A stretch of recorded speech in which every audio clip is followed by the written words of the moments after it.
Hello and welcome to lesson 9 of programming using Visual Basic.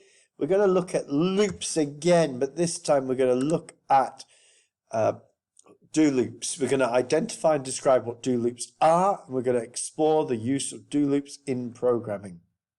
So do loops. These are loops that repeat until a condition is true.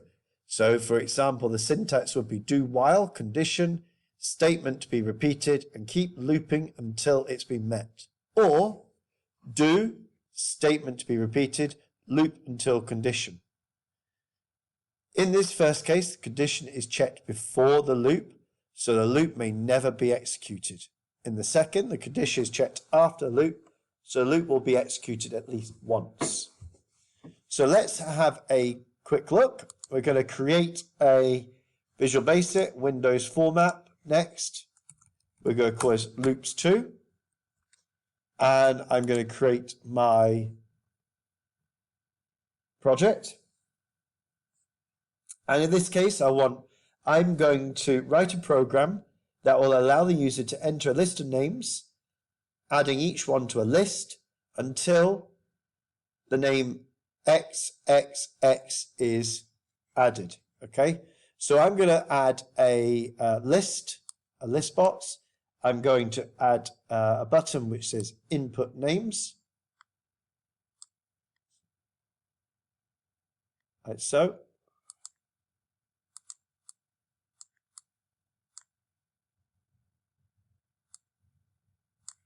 And I'm going to go down, I'm going to make this smaller.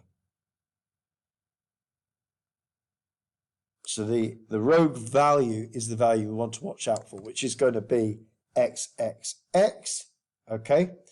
And I'm just going to give the button a name. So I'm going to call this BTN names.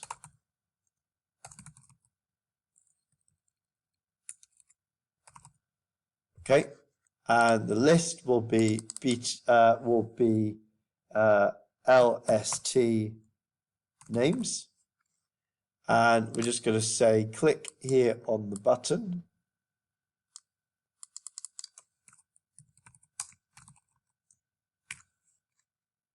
like so, and then we'll double click and it'll load up the coding. And what we're going to do here, we're going to create a variable called name as a string, and a string of course can be anything, numbers, text, or symbols. And always important, write comments here. Okay, so make sure the list is empty. Make sure the list is empty.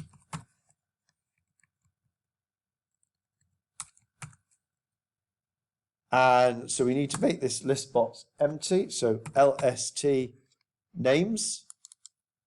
And we want to just make sure items dot, we've got lots of options, one of which is clear. We want to make sure it's cleared. And just close brackets there. And then the next part we want to do is enter the names. And this is where we just have a do while. Name is not. So in this case, we've got 2 arrows, like a greater than less than symbol pointing apart. If it's not equals to XXX, then we want to assign a value to our variable name. We use the input function here. And in that input, there'll be an input box function because we want a box open up. And we want to then say enter a name or XXX to exit. And then if inside here we can say if name is not equals to XXX, then LST, our list box, dot items dot add open, close brackets. We want to add name in here. Okay, so we can see if this works. Let's press play. Should open up, so click. We're going to add George. That's good. Anthony, good. Chris, Nigel, good. XXX, and it exits. So let's just quickly go over to the challenges that I have. So the first challenge is to write a program that asks the user to enter a password. Similar to the pictures before. So you enter a password, you write, let's say Tom, press, so you have a screen, enter password, a window will open with enter password, and you write Tom, and then it will say welcome if you've got it correct. So the user can try enter as many passwords as they like, but only when the password Fred or Tom is entered, a message is displayed saying welcome. For the next one, write a program that allows the user to enter a sequence of names.